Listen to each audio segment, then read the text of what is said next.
Hello everyone. Once again, welcome back to our online platform RNCC Nursing Online Coaching and Online Test Series. तो जैसा कि अभी अपनी classes currently run हो रही है, आपके upcoming exams AIIMS CRE RRB और आपके नेक्स्ट नोट सेट के लिए भी ये जो क्लासेस अपनी कंटिन्यू हो रही है वो इंपॉर्टेंट रहने वाली है। पर प्राइमरली फोकस जो अपना रहेगा वो रहेगा आपके एम्स CRE के एग्जाम को लेके। तो उसके अंदर हम कुछ यहाँ पे मॉडल टेस्ट पेपर के अकॉर्डिंग यहाँ पे हम टेस्ट डिस्कशन करेंगे यहाँ पे वीडियो के अंदर MCQ सेशन में। ओके, तो जहाँ पे हम कुछ इंपॉर्टेंट MCQs को रखेंगे, जैसे प्रीवियस ईयर के एग्जाम में MCQs दिए गए थे उसी के सिमिलर, बट थोड़ा उनसे अच्छे पैटर्न के अंदर MCQs हम रखने वाले हैं, क्योंकि इजी MCQ तो हम यहाँ पे सोल्व करवाएंगे जो मैं आपको अदर लिखवा के सोल्व करवा दूंगा ड्यूरिंग क्वेश्चन। जो मैं एक्सप्लेन करवाता हूँ उसमें इजी MCQ आपको मिल जाएंगे और MCQs भी हम यहाँ पे डिस्कस करते रहेंगे, ठीक है। बट थियरी क्लास में जब पढ़ाते हैं वैसे हम नहीं डिस्कस करेंगे यहाँ पे, केवल जो भी लिखवा रहा हूँ वो हर लाइन में आपके MCQ रहने वाला है। तो एज ए आप अपनी नोटबुक को लेके बैठिएगा ताकि आपको जो है एक प्रिसाइज नोट्स आपके पास में बन जाए जो इंपॉर्टेंट हो सकते हैं आपके अपकमिंग एग्जाम्स के लिए, ठीक है। चलिए शुरू करते हैं आज के अपने सेशन को बिना किसी देरी के। MCQ है अपना,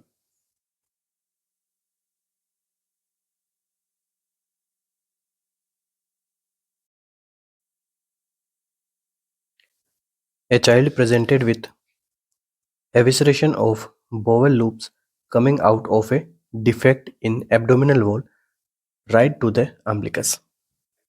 The possible diagnosis is, simple MCQ है, आपसे पूछा गया है कि एक बच्चे में प्रेजेंट है क्या बोवल लूप्स का एविशरेशन, जो एक एब्डोमिनल डिफेक्ट के थ्रू जो है यहाँ पे आपको एविसरेट होता हुआ आपको दिखाई दे रहा है, और ये कहाँ पे प्रेजेंट है, राइट टू द अम्बिलिकस इसकी लोकेशन है। इसका पॉसिबल डायग्नोसिस क्या हो सकता है, ओम्फेलोसिल है, अम्बिलिकल हर्निया है, गैस्ट्रोस्काइसिस है या फिर पैटेंट यूरेकस है।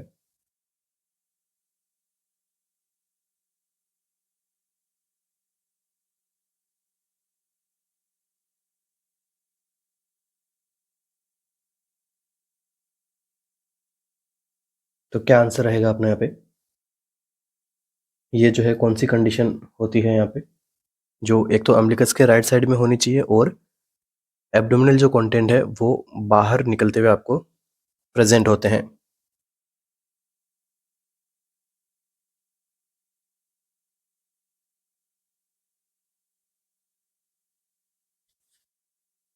तो देखिए यहाँ पे अपना जो आंसर रहेगा वो रहेगा ऑप्शन नंबर सी। इस कंडीशन को हम क्या बोलते हैं, गैस्ट्रोस्काइसिस।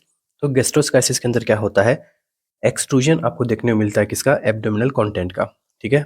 अब ये टिपिकली कहाँ पे प्रेजेंट रहता है, तो right side to the umbilicus में ये प्रेजेंट रहेगा, ठीक है। इसकी मोस्ट कॉमन लोकेशन भी कौन सी होती है, right side to the umbilicus. इसके ऊपर किसी प्रकार की पेरिटोनियम की कवरिंग नहीं रहती है, तो no peritoneum,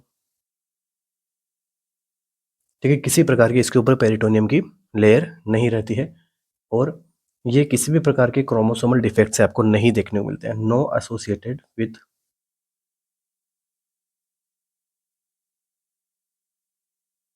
any chromosomal defect.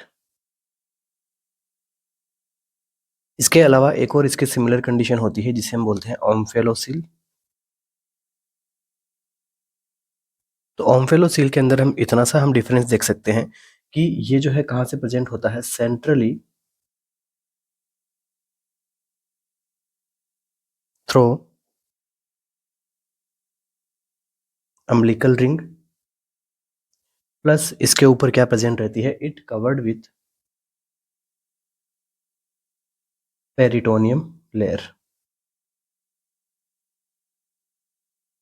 Okay. और ये भी जो है रेप्चर हो सकता है, बट ये जो है कवर रहता है, सेंट्रली आता है, और ये जो है कहाँ पे रहता है, इसकी मोस्ट कॉमन क्वेश्चन कहाँ पे रहती है, right side to the umbilicus. Generally ये छोटा सा इनमें क्या है डिफरेंस देखने को मिलता है, और इस पे तो जो है एब्डोमिनल कंटेंट आपको बाहर आते हुए दिखाई देंगे, यहाँ पर एक एज ए सैक के रूप में आपके प्रेजेंट होते हैं, और ये जो है जनरली एसोसिएट होती है क्रोमोसोमल एबनॉर्मलिटी में, associated with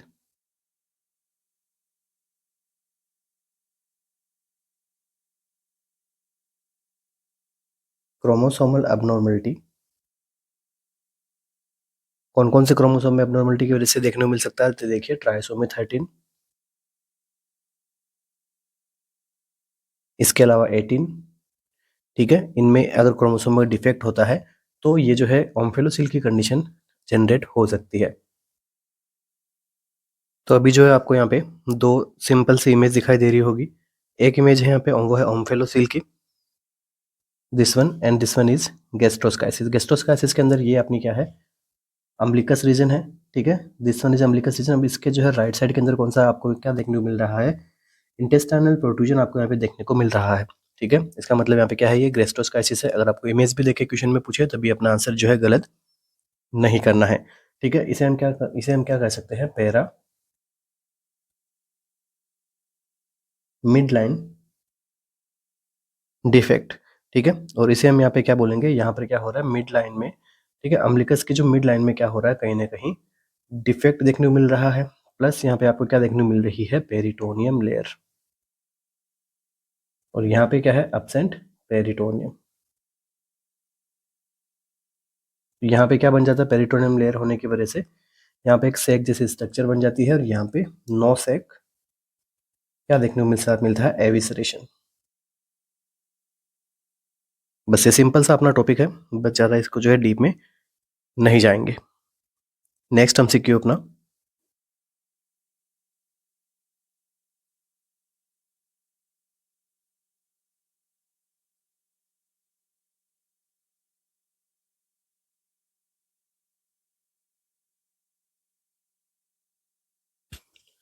congenital umbilical hernia, failure of umbilical ring to close after physiological herniation of the intestine. Small defect usually close spontaneously. The failure of cranial neuropore closure is damage. अब देखिए question आपको कैसे पूछा गया है। Congenital umbilical hernia, failure of umbilical ring to close after physiological herniation of intestine. Small defect usually close spontaneously. आपको पूछा गया है कि जैसे कंजेनिटल अम्बिलिकल हर्निया है, ठीक है, तो उसमें क्या होता है कि जो अम्बिलिकल रिंग के जो है क्लोज वगैरह प्रॉपर्ली नहीं हो पाता है, फिजियोलॉजिकल हर्निएशन होती है किसमें, इंटेस्टाइन में।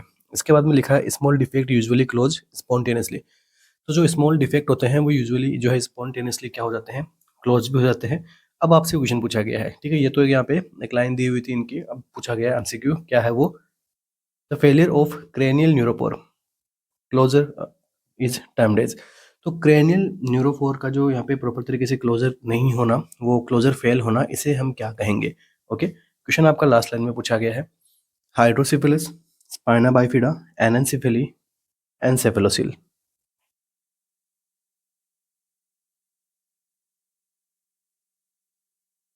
क्या आंसर रहेगा इस एमसीक्यू में।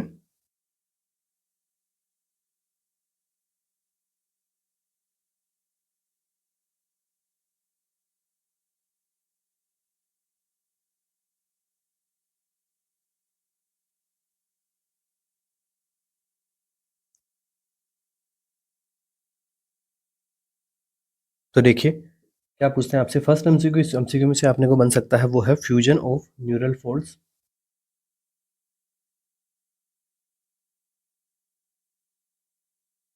कि न्यूरल फोल्ड्स का जो है फ्यूजन कब कब आपको देखने को मिलता है। तो जब यहाँ पे फ्यूजन होता है न्यूरल फोल्ड्स का, उसमें आपको दो तरीके के आपको क्या मिलते हैं, पोर्स मिलते हैं, जिसमें से फर्स्ट है क्रेनियल न्यूरोपोर,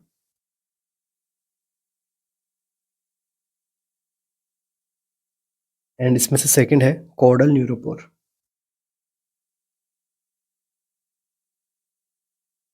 क्रेनियल न्यूरोपोर का जो फ्यूजन कब देखने को मिलता है, तो 25th डे पे यहाँ पे क्या देखने को मिलता है, क्रेनियल न्यूरोफोर का क्लोजर देखने को मिलता है, एंड कॉर्डल न्यूरोफोर का क्लोजर कब देखने को मिलता है, 27th डे पे। तो ये दो एमसीक्यूज आपके थोड़े डीप लेवल के एमसीक्यू बन जाते हैं अपने, अगर एग्जामिनर इनको पूछता है तो। अब पूछा गया है कि जब क्रेनियल न्यूरोफोर में अगर डिफेक्ट होता है, वो टाइमली क्लोज नहीं हो पाता है, तो क्या क्या कंडीशन देखने को मिलती है। तो right answer will be option number C, anencephaly, ठीक है। एनेंसिफिली आपको यहाँ पे देखने को मिल सकती है, ठीक है। इसके अलावा अगर आपको पूछ ले कॉर्डल न्यूरोफोर जो है टाइमली क्लोज नहीं होता, तो क्या क्या कंडीशन देखने को मिलेगी, तो यहाँ पे आपको देखने को मिलेगा स्पाइना बाइफिडा।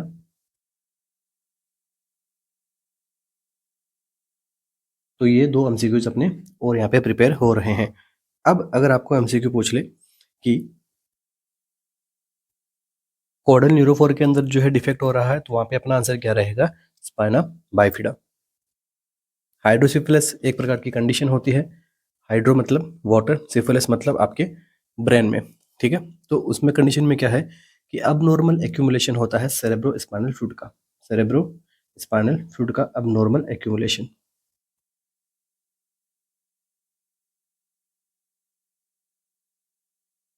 इस कंडीशन को हम क्या बोलते हैं, हाइड्रोसिफिलिस, ठीक है।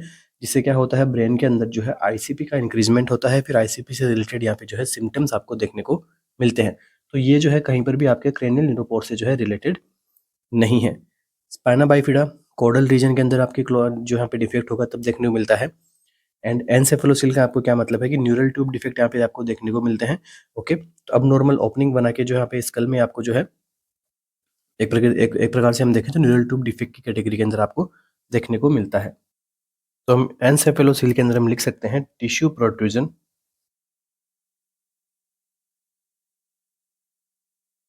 फ्रॉम स्कल, ठीक है। तो ये कंडीशन हम क्या इस कंडीशन में क्या मतलब न्यूरल ट्यूब डिफेक्ट वो भी यहाँ पे जो है प्रॉपर तरीके से क्लोज नहीं हो पाती है।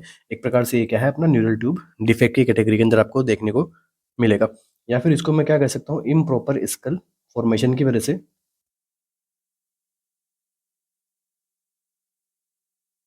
से भी यहाँ पे जो है ये डिफेक्ट देखने को मिल सकता है,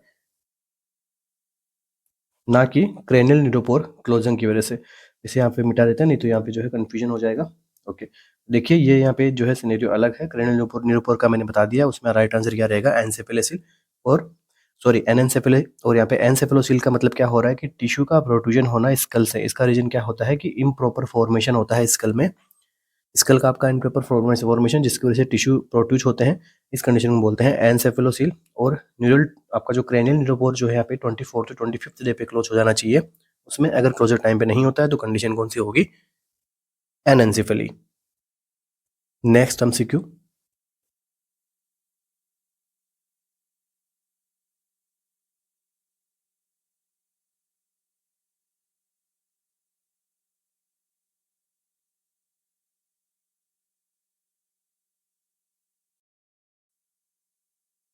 इसी के साथ ही आगे बढ़ने से पहले आप सभी के लिए एक छोटी सी इन्फॉर्मेशन, बट बहुत ही इंपॉर्टेंट इन्फॉर्मेशन है कि आरएनसीसी नर्सिंग कोचिंग की ओर से सीआरई 2025 को लेके जो है एग्जाम स्पेशल सीरीज को जो अकॉर्डिंग टू न्यू पैटर्न जो है अपने ऑफिशियल ऐप के ऊपर इसको जो है लॉन्च कर दिया गया है न्यू पैटर्न के अकॉर्डिंग। अब न्यू पैटर्न क्या है, न्यू पैटर्न में आपको क्या देखने को मिलेंगे, आपको नर्सिंग के एमसीक्यूज देखने को मिलेंगे, आपको 75 एमसीक्यूज, और जीके एप्टीट्यूड कंप्यूटर के आपको जो एमसीक्यूज देखने को मिलेंगे वो कितने मिलेंगे 25।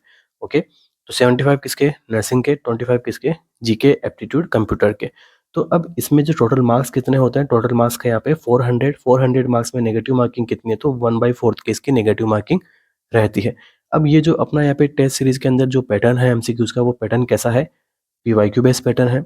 क्लिनिकल बेस्ड आपको एमसीक्यू देखने को मिलेंगे, प्रैक्टिकल बेस्ड एमसीक्यू देखने को मिलेंगे, सिनेरियो बेस्ड एमसीक्यू देखने को मिलेंगे, स्किल बेस्ड एमसीक्यू रहेंगे, इमेज बेस्ड भी जैसे एमसीक्यू के अंदर पूछा गया था इमेज बेस्ड भी रहेगी, ठीक है। इसके अलावा कंप्लीट एक्सप्लेनेशन मिलेगा आप जब सबमिट करोगे, उसके बाद में आपको हर एक एमसीक्यू का कंप्लीट आपको एक्सप्लेनेशन देखने को मिलेगा और आप सेल्फ एनालिसिस भी कर सकते हो, ठीक है। इसके अलावा इसके जो सेक्शन है एमसीक्यू के, उसे हमने टोटल 5 सेक्शंस के अंदर हमने बनाया है।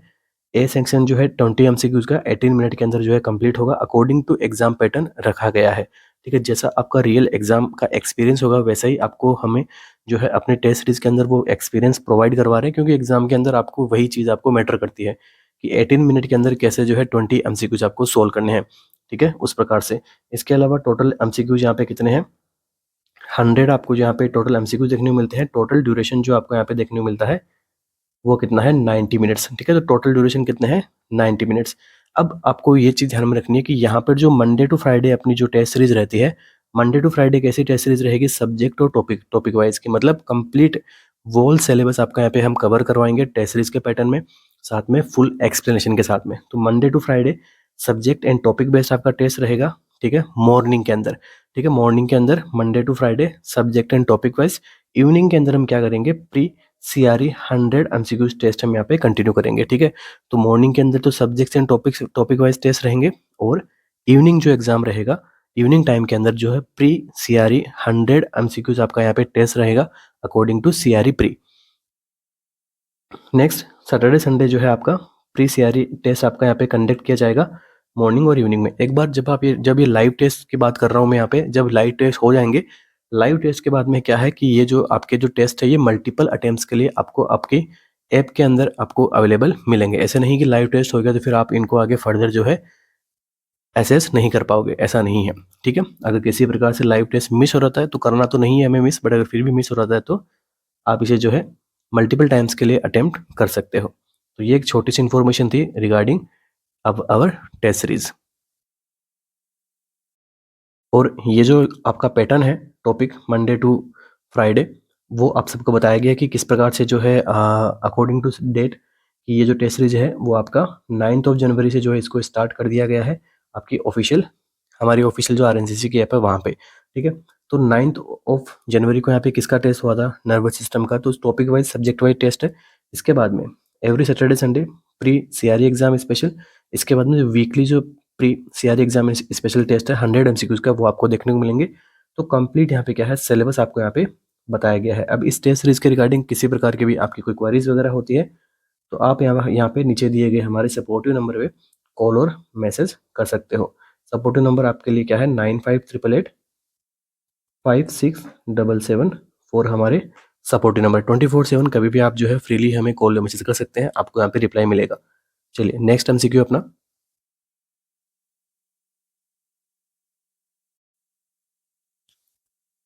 A child was brought by a mother with a history of loose stool with an increase in frequency for 4 days। एक चाइल्ड को जो है एक मदर ने यहाँ पे क्या किया है, यहाँ पे हॉस्पिटल जो यहाँ पे वो लेके आती है। कंडीशन क्या है उसमें, लूज स्टूल की और इंक्रीज फ्रीक्वेंसी। स्टूल तो आ रहा है बट फ्रीक्वेंसी भी यहाँ पे क्या हो गई, इंक्रीज हो गई है लास्ट 4 डेज से। On examination he appear drowsy not accepting feeds. Drowsy appearance है, साथ में फीड्स को भी वो क्या कर रहा है, एक्सेप्ट नहीं कर रहा है। And skin on pinching goes back very slowly. जब हम स्किन पिंच करते हैं उस कंडीशन में तो वो जो है बहुत ही धीरे धीरे वापस से सेटल डाउन हो रही है। According to the Integrated Management of Neonatal and Childhood Illness (IMNCI), this child will be classified as having। तो अकॉर्डिंग टू IMNCI इस बच्चे को कौन सी कंडीशन हो सकती है, माइल्ड डिहाइड्रेशन की, मॉडरेट डिहाइड्रेशन, सीवियर डिहाइड्रेशन या फिर सम डिहाइड्रेशन।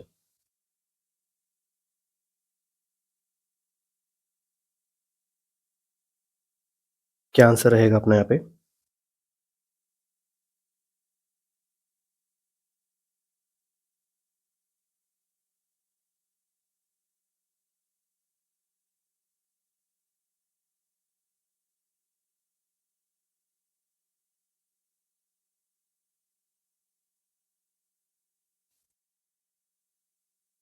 तो अभी जो है अपन इस टॉपिक को कंप्लीट करेंगे। ये जो डिहाइड्रेशन का टॉपिक है माइल्ड, मॉडरेट, सीवियर, यहाँ से लास्ट 2 ईयर में एग्जाम में आपको एमसीक्यू पूछे जा चुके हैं। इसके लिए हम जो है इनको कंप्लीट करेंगे अभी, ठीक है। थोड़ा सा हो सकता है 2-5 मिनट लगे इस टॉपिक में, बट इम्पोर्टेंट है। चलिए देखिए क्या होता है। आपके सामने एक टेबल दिखाई दे रही है। इसमें क्या है, सबसे नीचे नीचे मतलब ग्रीन जोन है मतलब no dehydration, yellow zone some dehydration, and pink में आपको क्या दिखाई दे रहा है, पिंक या फिर रेड में आपको क्या दिखाई दे रहा है, सीवियर डिहाइड्रेशन की कंडीशन। सबसे पहले तो हम बात करते हैं अपने इस एमसीक्यू के ऊपर। एमसीक्यू में आपको क्या पूछा गया है, एक तो स्किन पिंचिंग जो है वो क्या जा रही है, skin pinch goes back very slowly, ठीक है। ये किस में लिखा हुआ है, सीवियर डिहाइड्रेशन में। नेक्स्ट देखिए दूसरा क्या है, अनेबल टू फीड। तो यहाँ पर पर्सन क्या है, नॉट एबल टू ड्रिंक और ड्रिंकिंग पुअरली, ठीक है। पर्सन बच्चा जो है प्रॉपर तरीके से फीड भी नहीं ले पा रहा है। साथ में बच्चा कैसा है, लेथार्जी है, ड्राउजी है, आपको क्वेश्चन में पूछा गया था। और अनकॉन्शियस भी आपको क्वेश्चन में देखने को मिल सकता है। और क्या देखने को मिल सकता है, तो शंकनाइज। तो सारे के सारे यहाँ पे ऑप्शंस किसके रिगार्डिंग बता रहे हैं, सीवियर डिहाइड्रेशन के रिगार्डिंग आपको बताया जा रहा है। तो अपने यहाँ पे करेक्ट आंसर भी क्या रहेगा, सीवियर डिहाइड्रेशन का एग्जाम्पल है अकॉर्डिंग टू IMNCI, ठीक है। इसी यहाँ पे जो है चार्ट को फॉलो करते हैं अकॉर्डिंग टू IMNCI, इसी चार्ट को हमें फॉलो करना है। यहाँ पे अपना आंसर जो है वो क्या रहेगा, सीवियर डिहाइड्रेशन। अब देखिए ट्रीटमेंट में हमें क्या करना है, हो सकता है देखो आपको साइन एंड सिम्टम्स से आपको क्वेश्चन पूछा जा चुका है। अब आपको जो है हो सके ट्रीटमेंट से पूछ ले। तो देखिए if child has no other service, no other severe classification, give fluid और ओरल डिहाइड्रेशन, ठीक है। यहाँ पे जो है यहाँ पे जो है फ्लूइड आपको देना है, और अगर यहाँ पे सीवियर डिहाइड्रेशन है तो आपको यहाँ पे प्रॉपर तरीके से फ्लूइड आपको प्रोवाइड करना है। इसके अलावा बच्चे को हमें क्या करना है, रेफर करना है अर्जेंटली हॉस्पिटलाइज करवाना है उसको, ठीक है। इसके अलावा ओआरएस वगैरह हम यहाँ पे उसको प्रोवाइड करवा सकते हैं, ठीक है। इसके अलावा उसे बताना है कि मदर को जो यहाँ पे कंटिन्यूसली ब्रेस्ट फीडिंग करवानी है, ठीक है। आपको गूगल के ऊपर ये जो है स्लाइड मिल जाएगी, एक बार मैं पढ़ दे रहा हूँ, बस इसी स्लाइड को आपको याद रखना है, इसके बाहर यहाँ से एमसीक्यू नहीं जाएगा इस टॉपिक में से, ओके। ये कब की बात है, जब आपका जो बच्चा है वो सीवियर डिहाइड्रेशन के केस में देखने को मिले, तब हमें जो है इस प्रकार की कंडीशन या फिर एडवाइस जो है मदर को हम दे सकते हैं, okay. Urgent pre referral treatment, मतलब प्री रेफरल मतलब रेफरल से पहले हम क्या क्या ट्रीटमेंट कर सकते हैं, वो इसके बारे में यहाँ पे बताया गया है। अब अगर बच्चा जो है 2 ईयर से अबोव है, हो सकता है आपके यहाँ पे जो आपका जो रीजन है वहाँ पे किसी न किसी प्रकार का कॉलेरा वगैरह फैल गया, क्योंकि वहाँ पे फ्रीक्वेंसी स्टूल की जहाँ पे ज़्यादा हो रही है लास्ट 4 डे से, उस केस में कॉलेरा के लिए एंटीबायोटिक भी दिया जा सकता है, ठीक है। और ये जो केस है वो कौन सा केस आता है, सीवियर डिहाइड्रेशन की क्लासिफिकेशन के अंदर ये सब चीज़ें आपको देखने को मिलती है। नेक्स्ट देखिए सम डिहाइड्रेशन। सम डिहाइड्रेशन के अंदर आपको यहाँ पे कोई दो आपको यहाँ पे सिम्टम्स आपको देखने को मिलेंगे, ठीक है। यहाँ पे भी सीवियर के अंदर भी कोई दो सिम्टम्स आपको देखने को मिल सकते हैं, ऑप्शन के अंदर दो सिम्टम तो होने ही चाहिए, तभी हम क्लासीफाई कर पाएंगे सीवियर है या फिर माइल्ड या फिर मॉडरेट है। देखिए सम डिहाइड्रेशन में क्या आता है, पर्सन जो है रेस्टलेस रहता है, इरिटेबल रहता है, शंकन आइज रहती है। इसके अलावा ड्रिंक एगरली, ये एमसीक्यू सेम ये लाइन में आपको पूछा गया था नोट सेट के अंदर,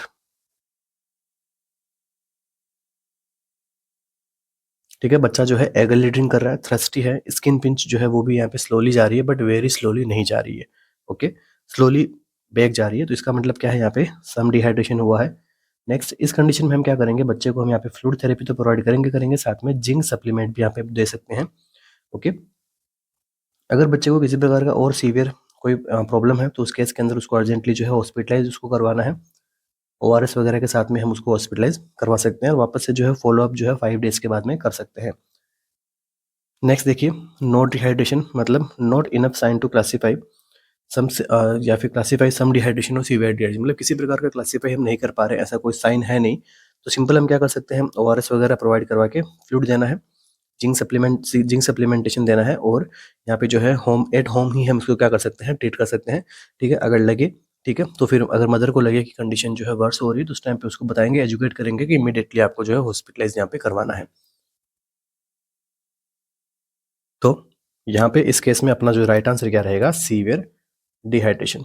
बस काफ़ी अच्छा एमसीक्यू था एग्जाम के अंदर, यहाँ पे 2 एमसीक्यू अब तक आपके लास्ट प्रीवियस एग्जाम में कंटिन्यूसली यहाँ से पूछे गए हैं, हो सके तो तीसरा भी आपको यहाँ पे देखने को मिल सकता है। Next MCQ,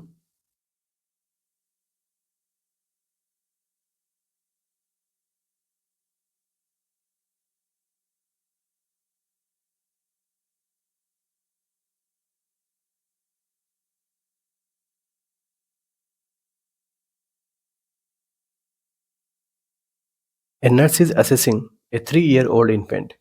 Considering the developmental stage of the child, which motor skill should the nurse expect to observe? अब जो है 3 मंथ जो ओल्ड इन्फेंट है वहाँ पर कौन सी जो है मोटर स्किल जो यहाँ पे डेवलप होगी, या फिर नर्स को क्या एक्सपेक्टेशन रहेगी एक 3 मंथ ओल्ड इन्फेंट से, कि कैसी उसकी मोटर स्किल हो सकती है।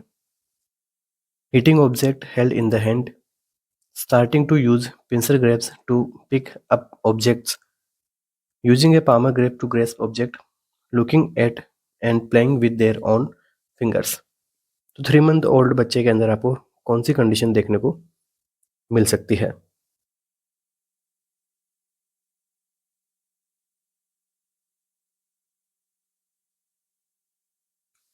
तो क्या रह सकता है अपने यहाँ पे करेक्ट आंसर? तो देखिए सबसे पहला ऑप्शन क्या कह रहा है, हीटिंग ऑब्जेक्ट। तो हीटिंग ऑब्जेक्ट जो यहाँ पे ये जो इन्फेंट की जो 3 मंथ ओल्ड की स्टेज है यहाँ पर आपको नहीं देखने को मिलता है, ठीक है। ये जो है इसे भी यहाँ पे लेटर कंडीशन के अंदर आपको देखने को मिल सकता है। नेक्स्ट देखिए पिंसर ग्रेप्स। तो पिंसर ग्रेप्स के अंदर हम क्या करते हैं कि बच्चा जो है अपने थंब से और अपनी जो फिंगर टिप्स है उनसे जो है ऑब्जेक्ट्स को पिकअप करता है, ठीक है, उठाने की कोशिश करता है। तो ये जो है 3 मंथ ओल्ड इन्फेंट नहीं कर पाता है, ये जो है कब कर पाता है बच्चा, तो 9 to 10 मंथ्स के ऊपर। तो ये भी ऑप्शन आपका इनकरेक्ट रहेगा, ऑप्शन नंबर ए भी आपका इनकरेक्ट रहेगा, ऑप्शन नंबर बी भी इनकरेक्ट रहेगा। नेक्स्ट देखिए ऑप्शन नंबर सी में क्या बताया गया है, पामर ग्रेप्स। तो पामर ग्रेप्स जो है आपके इसके अंदर क्या होता है कि वो जो है अपने पाम्स को यूज में लेता है ग्रेप्स को ऑब्जेक्ट जो भी यहाँ पे ऑब्जेक्ट को ग्रेप्स करने के लिए। तो ये जो है यूजुअली कब देखने को मिलता है आपको 4 to 6 मंथ पे। तो पामर ग्रेप्स भी आपको यहाँ पे नहीं देखने को मिलेगा 3 मंथ ओल्ड पे। राइट आंसर क्या रहेगा, option number D, looking at and playing with their on fingers. तो यहाँ पर जो है बच्चा क्या करता है, अपनी फिंगर्स को यहाँ पे और ज़्यादा एक्सप्लोर करता है, फिंगर्स को यहाँ पे देखता है, ठीक है, उनको एक्सप्लोर करता है, उन्हीं के साथ में क्या करता है, वो खेलने की कोशिश करता है अपने फिंगर्स के साथ में, ठीक है। तो ये जो है यहाँ पे मोटर स्किल यहाँ पे डेवलप होती है बच्चों में, खुद की अपनी फिंगर्स को एक्सप्लोर करने की। इस बिहेवियर से हम ये पता लगा सकते हैं कि एक तो बच्चे का क्या होता है, जो विजुअल जो रीजन है वो क्या हो रहा है, ग्रो कर रहा है, और दूसरा बेबी के अंदर क्या हो रही है, टेक्टाइल ग्रोथ हो रही है। इसलिए अपना यहाँ पे करेक्ट आंसर क्या रहेगा, नर्स को क्या एक्सपेक्ट करना होगा, क्या नर्स यहाँ पे ऑब्जर्व करेगी, looking at playing with their own fingers. Right answer option number D. Next MCQ,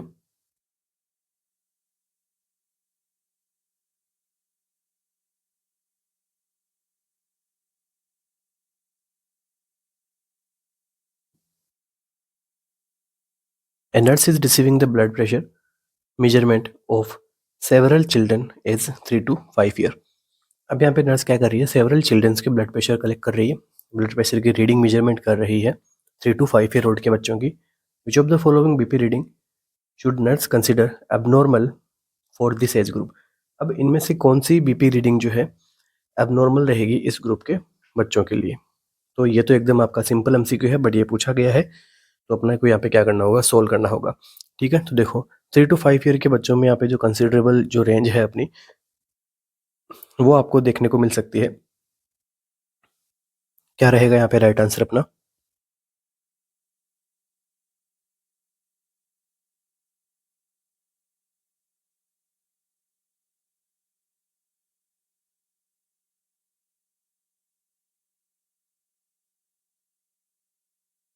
तो देखिए सबसे पहले तो ब्लड प्रेशर कितना होता है average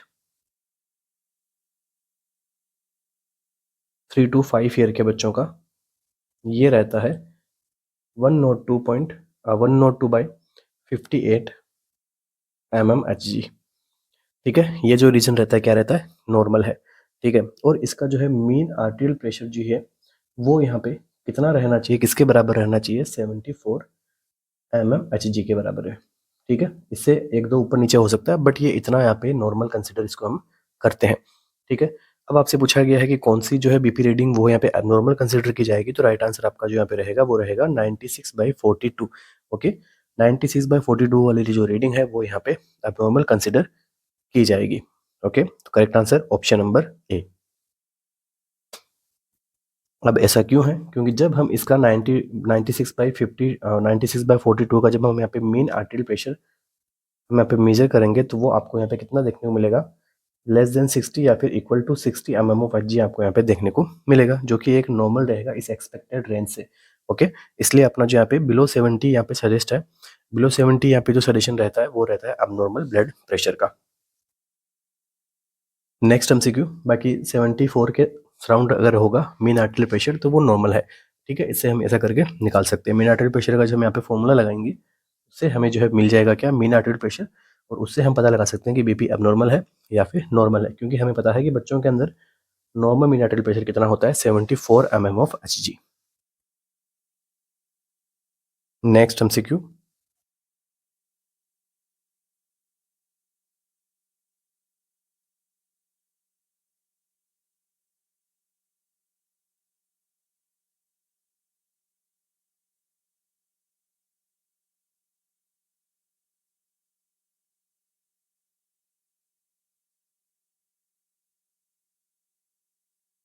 the parent of a pediatric patient report that their child is experiencing symptoms such as palpitation, dizziness, sweating and chest pain।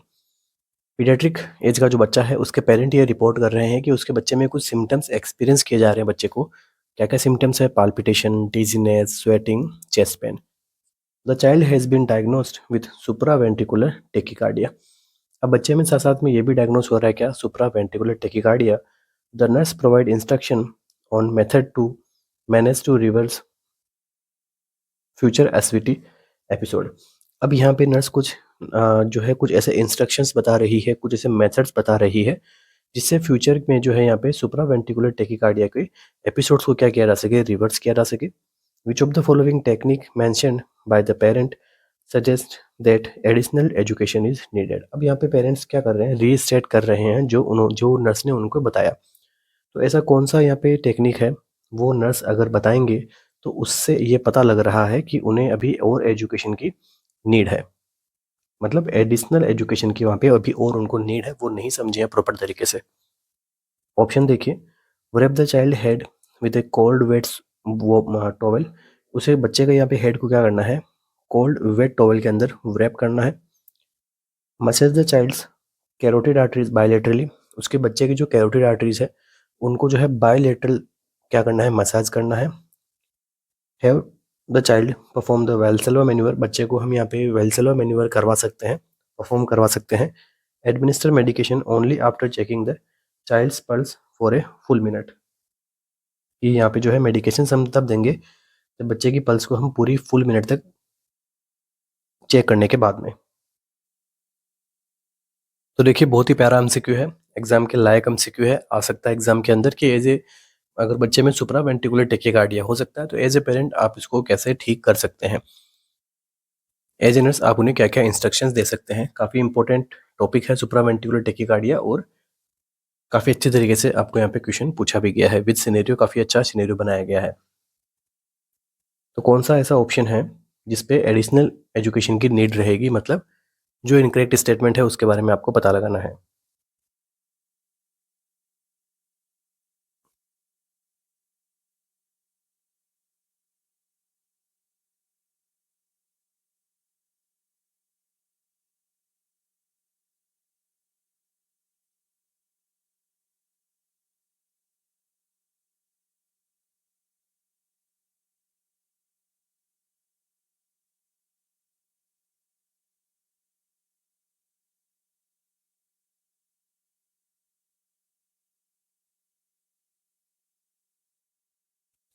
तो देखिए सिंपल लैंग्वेज में समझे तो सुप्रा वेंट्रिकुलर टेकिकार्डिया मतलब यहाँ पे सुप्रा वेंट्रिकुलर टेकिकार्डिया मतलब यहाँ पे क्या हो रहा है, हार्ट बीट बहुत फास्ट हो रही है बच्चे की। ठीक है, हार्ट बीट फास्ट हो रही है बच्चे की, तो उसमें आपको क्या क्या देखने को मिल सकता है। तो हार्ट बीट फास्ट हो रही है, इसका मतलब क्या हो रहा है कि वहाँ पे जो है आपको पी वेव आपको यहाँ पे नॉर्मली विजुलाइज नहीं होती है। ठीक है, नेरो कॉम्प्लेक्स आपको यहाँ पे बनते हुए दिखाई देते हैं। ठीक है, ये कंडीशन होती है सुप्रा वेंट्रिकुलर टेकिकार्डिया। ठीक है, आपने कंप्लीट अपनी क्लासेज जो है थ्योरी की क्लासेज के अंदर पढ़ाया हुआ है इसको अच्छे से। एडिनोसिन वगैरह लगाना है, कैसे लगाना है, किन किन चीज़ों में काम में आता है, ठीक है, डोज क्या रहती है, सब चीज़ आपको पढ़ाया हुआ है। यहाँ पर बस हम डिस्कस करेंगे कि एजेंट्स हम क्या एजुकेट कर सकते हैं। तो देखो क्या इसके बारे में एडिशनल एजुकेशन की नीड पड़ेगी, तो राइट आंसर आपका जो रहेगा वो रहेगा ऑप्शन नंबर बी। अब ऐसा क्यों है, देखिए, massage the child's carotid artery bilaterally. अगर आप बायलेटरली मसाज करोगे तो वो क्या करेगा, कंडीशन और ज़्यादा वर्स कर देगा, क्योंकि ब्रेन तक प्रॉपर तरीके से ब्लड सप्लाई नहीं पहुंचेगी। हाइपोक्सिया वाली स्टेट में अगर ब्रेन अगर चला गया तो कंडीशन और ज़्यादा सीवियर हो सकती है। तो बायलेटरल नहीं करनी है, यूनिलेटरल जो है हम करवा सकते हैं। ठीक है, तो बायलेटरल नहीं करनी है, उन्हें एजुकेट करना है कि ऐसा आपको नहीं करनी है, क्योंकि वो क्या कर सकता है, रेस्ट्रिक्ट कर सकता है ब्लड के फ्लो को, सिचुएशन और ज़्यादा गंदी कर सकता है। ठीक है, राइट आंसर आपका ऑप्शन नंबर बी। बाकी देखिए, wrap the child's head in and cold water, cold in wet towel, ऐसा करने से क्या होगा, वेगस स्टिमुलेशन।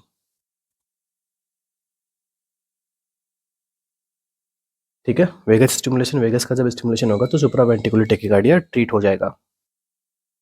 इसके अलावा have the child perform Valsalva manoeuvre, Valsalva manoeuvre से भी क्या होगा, वेगस नर्वस स्टिमुलेशन होगा। इससे जो है सुप्रावेंट्रिकुलर टेकिकार्डिया की कंडीशन ट्रीट होगी।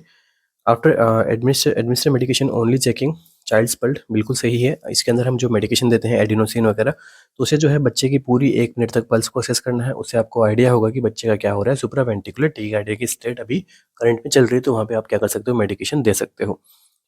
तो कौन से ऑप्शन के अंदर एजुकेशन की नीड है, तो option number B, bilateral massage हमें नहीं करना है। अब देखिए कुछ यहाँ पे सुप्रावेंट्रिकुलर टेकिकार्डिया क्या होते हैं, अनस्टेबल होते हैं।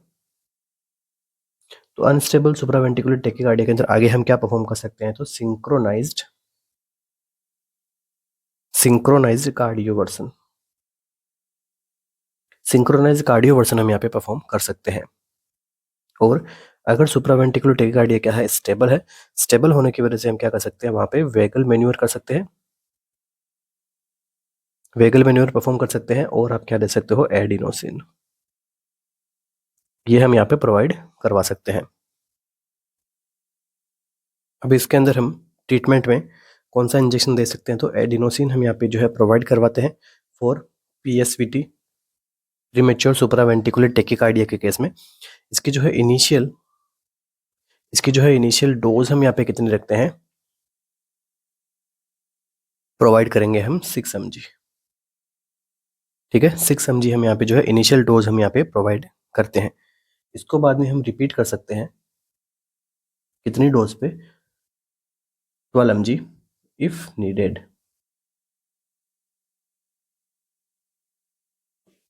तो ये तो यहाँ पे सिंपल सा MCQ बन गया इनिशियल डोज का। नेक्स्ट अगर आपको MCQ पूछ ले कि पेशेंट को क्या लगी है, सेंट्रल लाइन लगी है, ठीक है, MCQ बना के बता रहा हूँ, पेशेंट को क्या लगी है, सेंट्रल लाइन प्लेस्ड है। सेकंड, पेशेंट किसका है, हार्ट ट्रांसप्लांटेड पेशेंट है। और पेशेंट को क्या चल रहा है, ठीक है, हार्ट ट्रांसप्लांटेड के अलावा, मतलब कोई नॉर्मल पेशेंट भी हो सकता है, कोई पेशेंट है वो क्या ले रहा है, कार्बामाजिपाइन,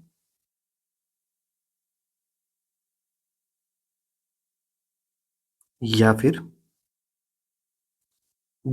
डाइपाई डाइपाइरिडामोल, ठीक है। अगर ड्रग्स कंजप्शन कर रहा है और इस पेशेंट को क्या हो, सुप्रावेंट्रिकुलर टेकिकार्डिया की स्टेट हो, तो हम यहाँ पे एडिनोसिन की डोज हम कितनी देंगे, ऐसा करके MCQ एग्जामिनर में आपको पूछे। हो सकता है वो केवल सेंट्रल लाइन का ऑप्शन में हो सकता है क्वेश्चन के अंदर वो आपको केवल सेंट्रल लाइन का बताए, हो सकता है वो ट्रांसप्लांटेड पेशेंट के बारे में बताए, या फिर वो कार्बामाजिपाइन का बताए। तो यहाँ पर इसकी डोज 6 mg हम नहीं रखेंगे, यहाँ पे इसकी डोज हम कितनी रखते हैं, 3 mg। ये एग्जाम में MCQ पूछ सकते हैं, काफी अच्छा MCQ रहेगा। नेक्स्ट, यहीं से एक और MCQ प्रिपेयर हो सकता है अपना। सेम, अगर कोई पर्सन है, उसने क्या किया है, रिसेंट यूज किया है किसका, कैफीन का, और रिसेंट यूज किया है किसका, थियोफाइलिन का, या फिर अमीनोफाइलिन का। इस केस में एडिनोसिन की डोज हम कितनी देंगे, तो 12 mg एडिनोसिन, ये हम प्रोवाइड करेंगे। इसको जो है और अच्छे बेटर तरीके से हम अपने रूटीन क्लासेस के अंदर हम इसको डील करते हैं। यहाँ पर बस आप लोगों को इतना ही हम यहाँ पे पढ़ेंगे, क्योंकि MCQ सेशन है, ज़्यादा डीप में जाएंगे तो बाकी के MCQs हम कब सोल्व करेंगे। इसके अलावा आप सबको पता होना चाहिए एडिनोसिन को तो कैसे देते हैं हम यहाँ पे, 2 सिरिंज मेथड से, ठीक है, या फिर 2 सिरिंज टेक्निक से हम यहाँ पे जो है 1 to 2 सेकेंड्स के अंदर एडिनोसिन को हम यहाँ पे प्रोवाइड करते हैं, ठीक है। कैसे प्रोवाइड करते हैं, तो IV बोलस। इसके अलावा कुछ केसेस के अंदर जो है आपका एडिनोसिन वगैरह वो क्या कॉन्ट्रा इंडिकेट है, जैसे WPW syndrome, Wolff Parkinson syndrome के अंदर जो है एडिनोसिन हम यहाँ पे नहीं देंगे। अगर वहाँ पे जो है अदर कंडीशंस भी है, फॉर एग्जांपल AV ब्लॉक है, या फिर जैसे हम यहाँ समझे कि डिजोक्सिन थेरेपी पे चल रही है पेशेंट है, या फिर कैल्शियम चैनल ब्लॉकर्स पे ले रहा है, उस कंडीशन पे विद कॉशन हम यहाँ पे काम में लेते हैं किसको, एडिनोसिन को। नेक्स्ट MCQ अपना,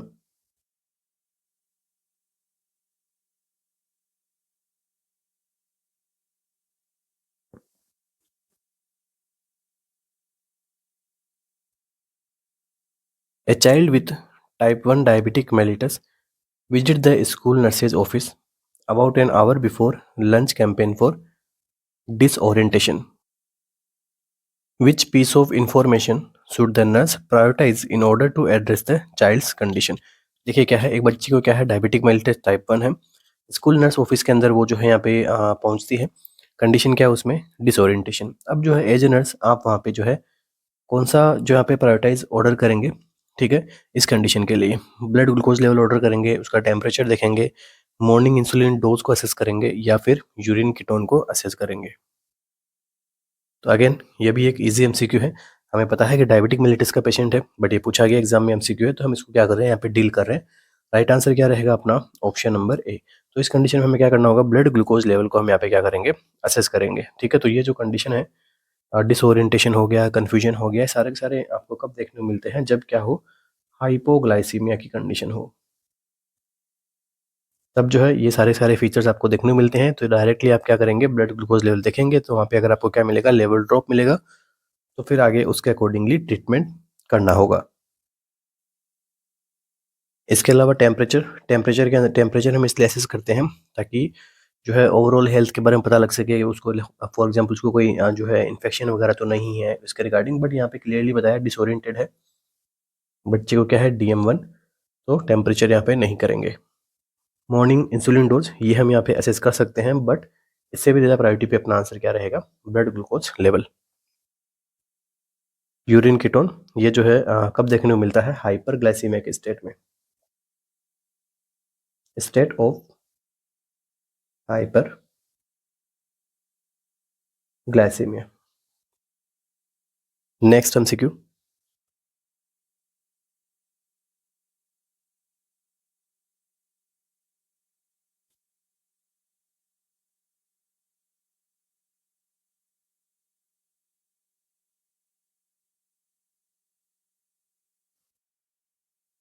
a nurse is evaluating 4-year-old child who has been diagnosed with precocious puberty। अब नर्स क्या कर रही है, एक 4-year-old चाइल्ड को इवेलुएट कर रही है जिसमें क्या डायग्नोस हुआ है, precocious puberty. Which physical finding should the nurse anticipate during the assessment. अब कौन सी फिजिकल फाइंडिंग को यहाँ पे नर्स एंटिसिपेट करेगी ड्यूरिंग असेसमेंट? उसमें जो है बच्चे पे शॉर्ट स्टेटर होगा, हाइपोथैलेमिक ट्यूमर हो सकता है, एडवांस्ड बोन स्टेट हो सकती है, या फिर development of pubic and axillary hair. तो प्रिकॉशियस प्यूबर्टी के अंदर नर्स किस असेसमेंट को यहाँ पे एंटिसिपेट करेगी कि हाँ ये चीज़ मुझे जो है यहाँ पे अर्ली देखने को मिल सकती है, क्योंकि कंडीशन क्या है, प्रिकॉशियस प्यूबर्टी।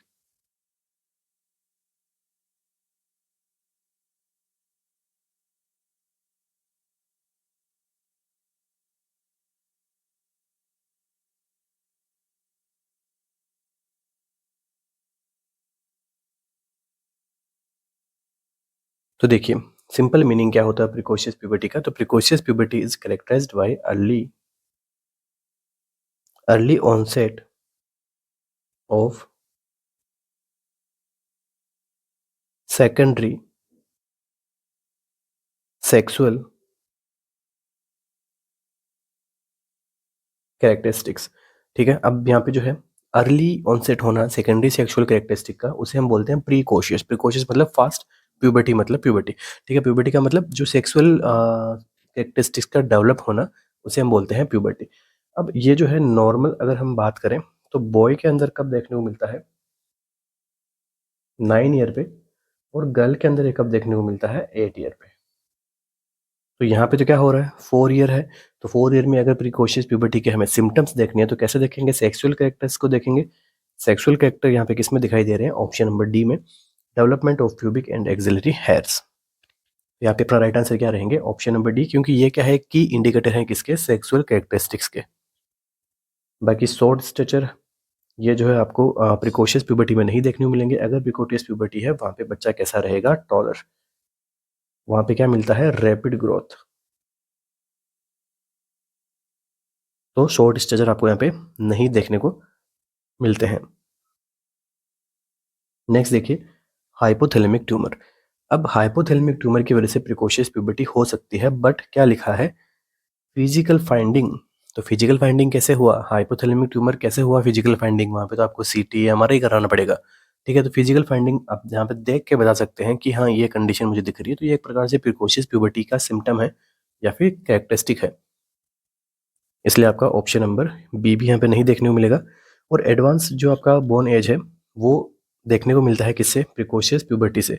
ठीक है, ये भी देखने को मिल सकता है, बट ये जो है अब हम कह सकते हैं कि उसमें जो है फिजिकल असेसमेंट के अंदर हम इसको यहाँ पे प्रायोरिटी नहीं देंगे, क्योंकि अपने पास में ऑप्शन में क्या है, pubic and axillary hair. Advance pubic and axillary hair अपने पास में प्रायोरिटी रहेगा। एडवांस को बोर्न एज को क्यों नहीं लिया, क्योंकि यहाँ पे हमें क्या चाहिए, radiological examination.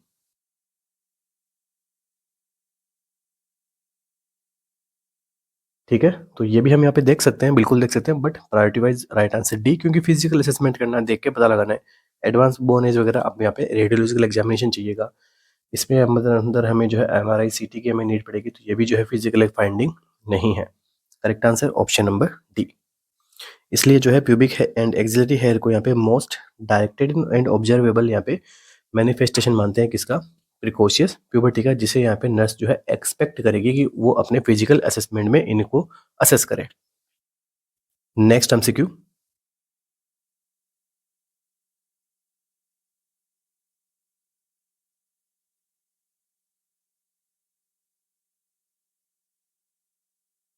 2 week old infant with cleft lip and palate is being discharged from the hospital। एक 2 week old infant है, क्लेप लिप और क्लेप पैलेट के साथ में उसको क्या किया गया है, डिस्चार्ज किया गया है। The parent have been trained to feed the baby using a special soft sided bottle with a cleft palate nipple। Which complication should the nurse advise the parent to watch for the feeding method। अब जो यहाँ पे इस बच्चे को discharge जो किया जा रहा है, तो यहाँ पे इसको जो है कुछ फीडिंग की टेक्निक्स उसको बताई गई है। तो कौन सी कॉम्प्लिकेशन के लिए नर्स को यहाँ पे क्या करना होगा, पेरेंट्स को एडवाइस करना होगा फीडिंग रिलेटेड मेथड से कौन सी कॉम्प्लिकेशन हो सकती है, over stimulation, over feeding, aspiration या फिर हिकअप्स।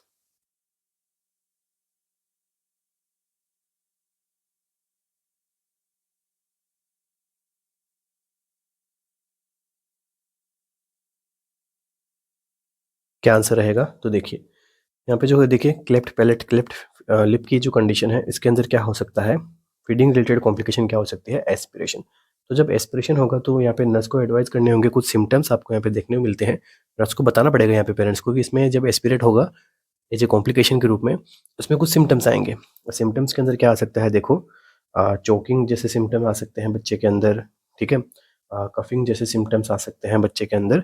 तो इस कंडीशन के अंदर क्या करना है, उनको जो है प्रॉपर यहाँ पे जो है जो है टाइमली जो है हॉस्पिटल लेके आना है, हेल्थ केयर प्रोवाइडर से आपको मिलना है। अगर रेस्पिरेशन वगैरह होता है तो क्योंकि वो फर्दर क्या कोज कर सकता है, न्यूमोनिया वगैरह कोज कर सकता है।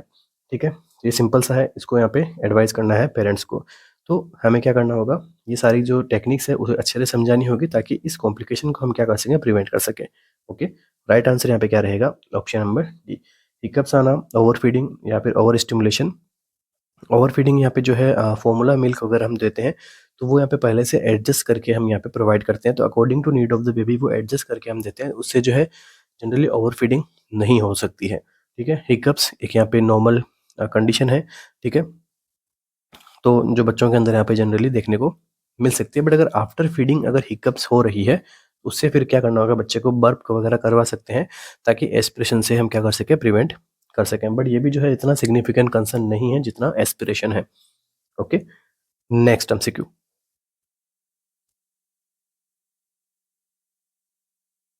क्योंकि क्लेफ्ट लिप है, क्लेफ्ट पैलेट है, तो स्वेलोविंग यहाँ पे जो है प्रॉपर तरीके से नहीं हो रही होगी बेबी की, तो इसलिए जो है एस्पिरेशन हो सकता है। Next MCQ,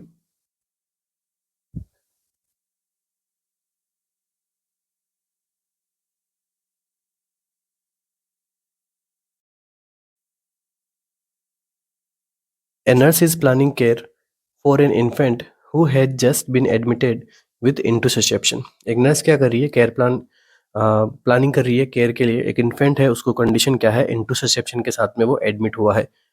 what should be the immediate nursing diagnosis priority for this patient. अब यहाँ पे इंटुससेप्शन से रिलेटेड इस पेशेंट में इमीडिएट नर्सिंग डायग्नोसिस क्या हो सकता है, pain related to abnormal abdominal peristalsis, risk for deficient fluid volume related to bowel obstruction, altered nutrition less than body requirement related to vomiting, risk for altered skin integrity related to bloody stool।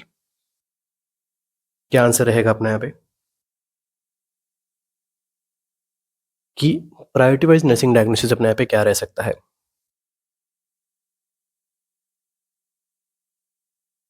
तो देखो, इंटोसिसेप्शन एक ऐसी condition होती है जिसमें intestine का क्या हो जाता है, टेलीस्कोपिंग हो जाता है अपने नियर बाई एडजेसेंट सेगमेंट के अंदर।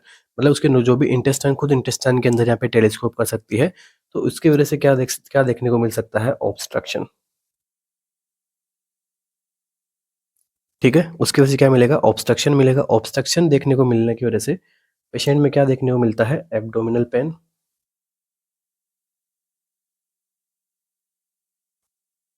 Due to peristalsis.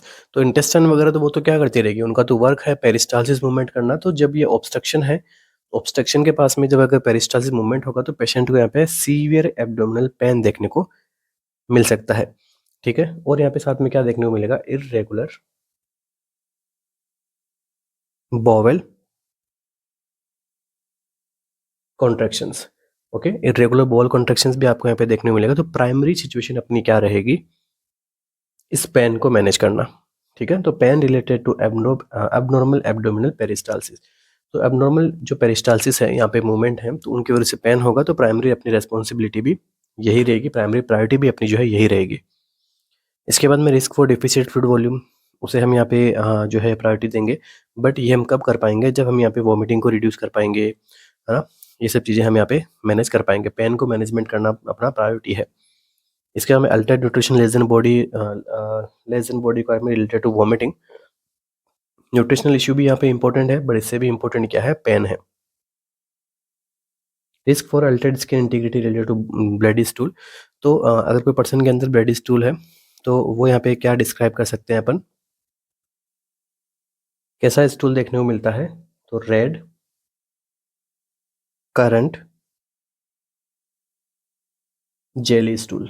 ठीक है, तो ऐसा अगर यहाँ पे स्टूल अगर आपको देखने को मिले, तो ये तो एक सजेशन, ये तो आपको बता रहा है, क्या बता रहा है, इन्फ्लामेशन को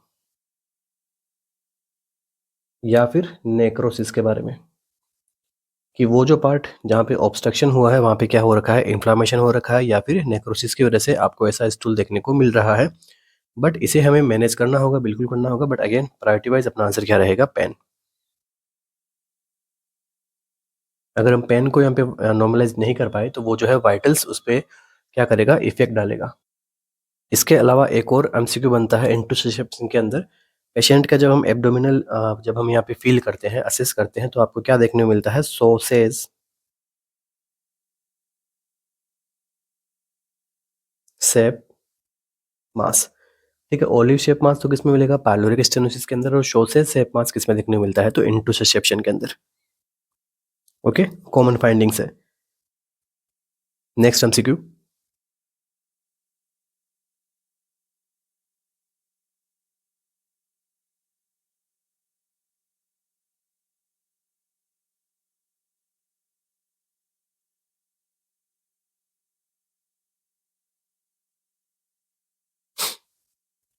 after a child with iron deficiency anaemia has been on iron therapy for 7 days।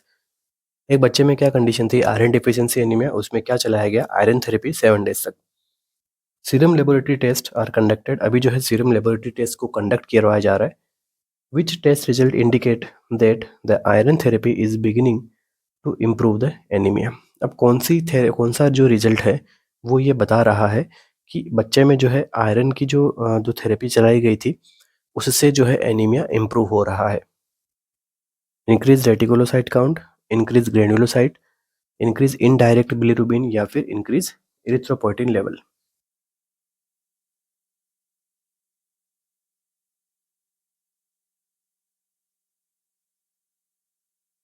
क्या आंसर रहेगा अपना,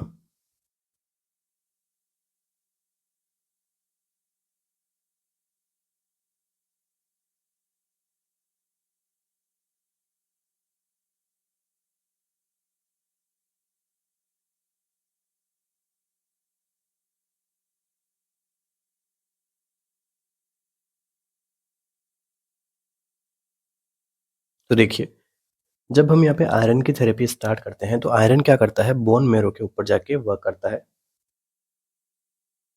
ठीक है, सिंपल तरीके से समझ रहे हैं, कॉम्प्लिकेट नहीं करेंगे। तो बोन मैरो जो है वो क्या करता है, रेस्पॉन्ड करता है आयरन की थेरेपी से।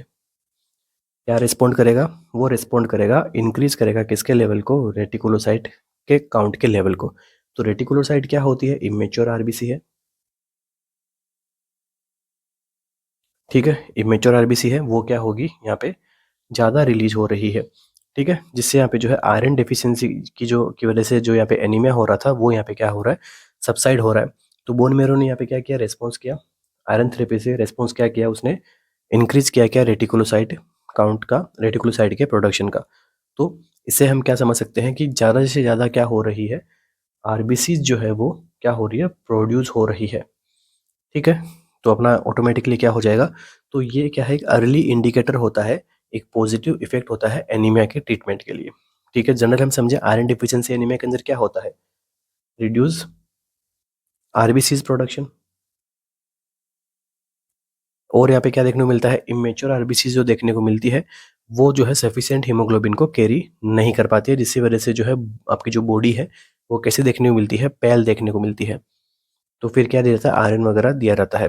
नेक्स्ट देखिए, इंक्रीज ग्रेनुलोसाइट। तो ग्रेनुलोसाइट यहाँ पे जो है क्या मतलब होता है, यहाँ पे आपकी डब्ल्यूबीसी जो इम्यून रेस्पॉन्स के बारे में बताती है। ये जो है कंडीशन किस में आती है, इन्फ्लामेशन के अंदर, ये जो है इन्फ्लामेशन के बारे में बताती है। तो डब्ल्यूबीसी का अगर लेवल बढ़ रहा है तो वो किसके बारे में बताती है, इन्फ्लामेशन के बारे में। इंक्रीज इनडायरेक्ट बिलिरुबिन, तो ये किसके बारे में बताती है, जॉन्डिस के बारे में, या फिर बिलिरुबिन के बारे, बिलिरुबिन का लेवल ये बताती है। लास्ट, इंक्रीज इरिथ्रोपोइटिन, ये जो है किससे जो है यहाँ पे रिलीज होता है, किडनी से। तो ये कब रिलीज होता है, लो ऑक्सीजन के केस में।